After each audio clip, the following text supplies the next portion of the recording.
spent 14 years on the circuit playing to the public, underground raves. My original roots was in reggae music. We all played reggae, dub, so forth, from back in, as far back as 1974. Around 1981, I sort of changed. I just listened to music that resonates with my soul. That's what I would say drew me over. The quality of the music, the feeling, the soulfulness of music. It doesn't matter what genre it comes out in, if it's got the right ingredients, it will be a big tune. Rare groove, depending, because I would split rare groove into two genres. Because myself, I would say I was a pioneer of a different style of rare groove. Although it was rare, the tempo was different. Now there's music that's obtainable that's now being called rare groove. Is it rare? So the tunes I call rare now are the ones when you go YouTube and you don't find it. When you go Spotify and you don't find it. They're the rare grooves. The rarity is that I play it and you can't. That's rare. Had it not been for the internet and how things have changed, they would never be able to even play those tunes up to today. They've never been a part of it, going in record shops all day till you've got lumbago, your back killing you. You're looking at the tunes, you might have found one tune for the whole day. Music's not just about jumping around, it's about feeling. It's about orchestral rhythms, it's about bongos, it's about drums, it's about sax, it's about horns, it's about feeling music. And if you get connected with your soul, you'll always love Rare Grooves. Well, here we are at Poetic Funk, the chip shop in Brixton, and I'm with, sorry, could you introduce yourself? Geoff Amex. And from a sound system that goes way back. Well, various, from Black Prince, Young Lion, Sticksman, Touch and Class, American Express. So this is the Untold Story of Raregroove, and when we just met, you said you've been in the business for 50 years playing Rare Groove. You were first into reggae. So I'd tell say me, 46 years. 46 years. So let's go through your history. Let's tell everybody, introduce yourself, where you came from, your roots. My original roots was in reggae music, but I always had a loving for soul music through my parents, which Aretha Franklin and deeper artists, so-called in the soul genre, which sort of developed me. Growing up with them tunes sort of resonate around you, so you sort of have the feeling for that sort of music. So that's where my roots originated from. Yeah. Yeah, and you said that you first started with reggae. Yeah, you were listening to reggae. Young Lion, Fat Jack, Bunny Reds, and the crew, Donovan Stennett. We all played reggae, dub, so forth, from back in as far back as 1974. Then around 1981, I sort of changed sort of soulish, and sort of, although I was listening to soul through DJs like Robbie Vincent, George Power, Froggy, from way back in the 70s, 80s, and then Global Village, Cheeky Pete's were the main clubs and times. Lyceum Ballroom, Studio 21, Gold Mine, Canby Islands, Case of Reunions. Big up the Peckham Soul Patrol, which was people like Delroy Hunt, Gary Hunt. We raved back in, say, the 83 sort of genre, as I said. So that's where I sort of came in. But I'd always give my originality to my mum, who was always a soul diva. Yeah, hot pants and afro suits and all that. So that's where I give my original foundations from. Yeah, that's me. And so what drew you from the reggae to the Rare Groove? Because you say you're... It's a vast difference. Yeah, but what is it about Rare Groove and that music that has made you to come over to... Personally, I wouldn't say it's a come over. It was a recognition of all styles of music. It's not a come over where I was a reggae man. I'm a music person. Could be pop, could be Run DMC, could be 10cc, could be anybody. I just listen to music that resonates with my soul. So It could have been pop music, could have been anything. As long as it was good, I listened to it. So that's what I would say drew me over. The quality of the music, the feeling, the soulfulness of music. 'Cause some people listen to music for the ears, some listen to it for the actual soul and the movement of their chakras. Yeah, so Certain Soul vibed me into, sax label, etc. from the original Mr. Big Stuff, I'll Take You There, tunes like that. I was there. Papa Was a Rolling Stone, 1973, The Temptations, tunes like that. I grew into and I realised that, I had a feeling for this music, and any music that's good, I listen to it. It's not a genre or a style. It's a quality. I listen to the quality of music.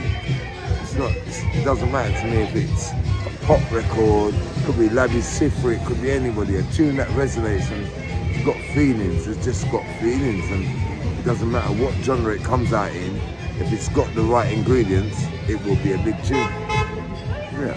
And what's so name like 3 tunes that have inspired you, which you would call like absolute classic rare grooves. Okay, me myself, I would always say,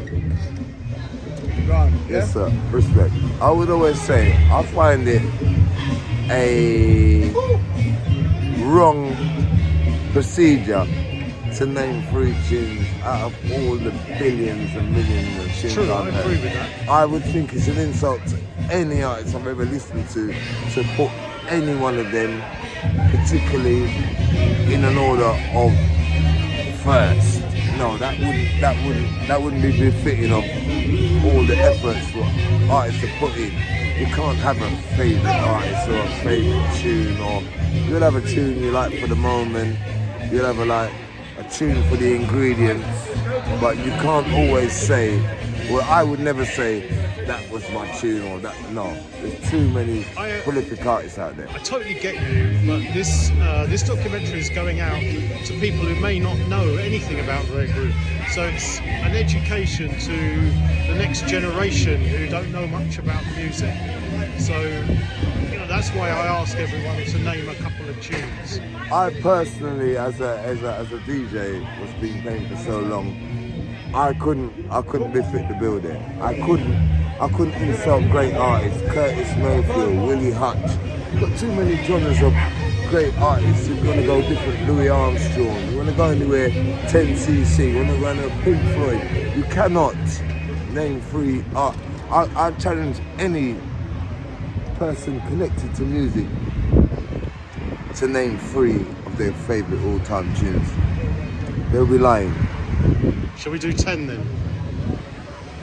I was offered an opportunity to go on air to specify my top tunes, and I think you'd have to probably go in 1,000.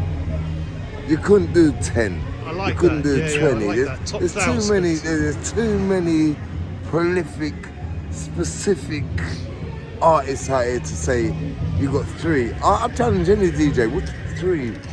They would have to have specific meanings in life of events more than actual audio of a tune. There's too many beautiful tunes. Go Away Little Boy. There's so many beautiful tunes out there that you couldn't signify one. That would be a sin in the music genre, as far as I'm concerned. And how, for the younger audience, how would you define this music? How would you actually put into words what rare groove is? I would say rare groove, depending, because I would split rare groove into 2 genres. Because myself, I would say I was a pioneer of a different style of rare groove. Although it was rare, the tempo was different. The tempo was not the same. So basically, there was smooth groove. There's rare groove based on the originality of it. There's rare groove based on the authenticity of it. There's rare groove based on how hard it is to obtain, which is rare. Now there's music that's obtainable that's now being called rare groove. Is it rare anymore? It's obtainable. It's lost its rarity. You see, I say that the rarity is in the quality. You pinpointed quality earlier on, and I think the quality is you might get an album, but there might be one killer track you want to play, say when you're playing out. So that's the rarity to me, is that artists very rarely hit the sweet spot in the music. Okay, but the rarity is that I play and you can't. That's rare. Yeah. That's why I collected vinyl and Yeah. not CDs.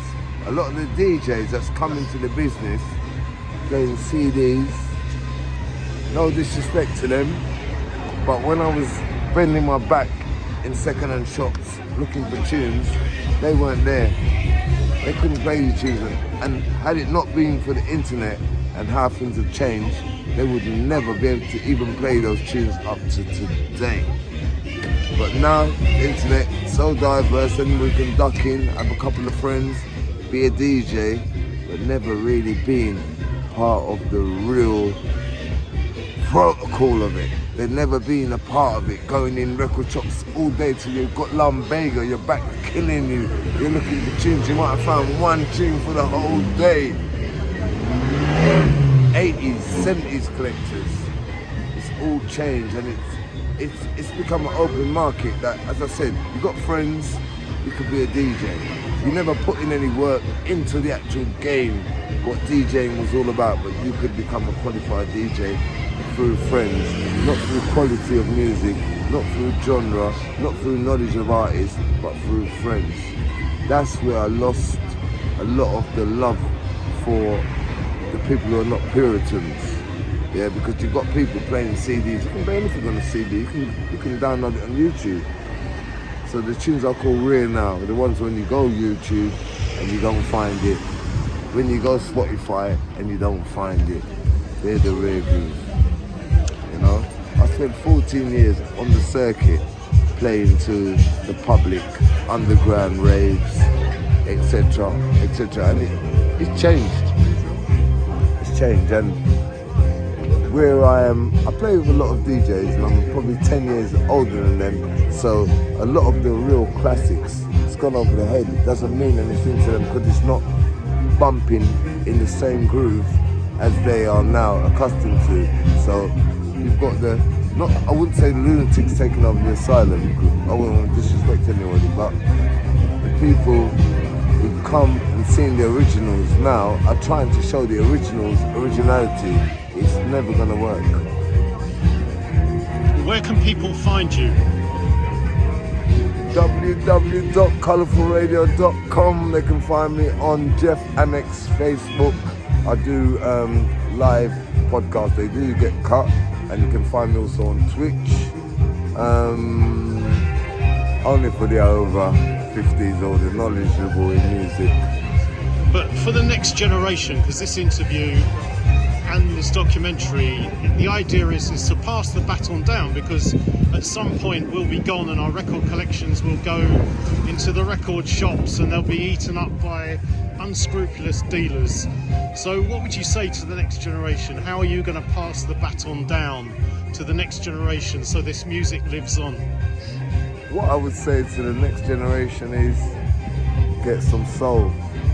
Yeah, music's not just about jumping around, it's about feeling, it's about orchestral rhythms, it's about bongos, it's about drums, it's about sax, it's about horns, it's about feeling music, not just a tune what boop, boop, boop, on the computer, next thing is dead. We're talking about music that's lasted 30, 40, 50 years, the longevity of it. And if you get connected with your soul, you'll always love RAREGROOVES. I'm out. That's me. Thank you very much. Cool. Thank you. My pleasure. Who are you? Steve.